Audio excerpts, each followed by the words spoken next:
L'histoire s'en souviendra, c'est la première fois qu'un chef de gouvernement israélien fait face à des accusations criminelles en cours de mandat. Benjamin Netanyahou, 71 ans, dont 15 au pouvoir, est accusé de corruption, fraude et abus de confiance dans 3 affaires. Des charges qu'il a rejetées et niées catégoriquement lors de la précédente session de son procès en février dernier. Le procès porte sur 3 affaires.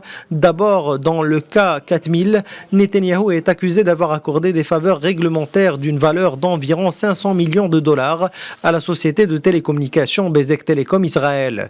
Pour le cas 1000, Netanyahou a été accusé de fraude et d'abus de confiance pour des allégations selon lesquelles lui et sa femme auraient reçu à tort près de 210 000 dollars de cadeaux d'un producteur hollywoodien et d'un homme d'affaires milliardaire australien. Enfin, le cas 2000, Netanyahou est aussi accusé de fraude et d'abus de confiance pour avoir négocié un accord avec le propriétaire du journal israélien Yediot Aharonot pour une meilleure couverture des élections.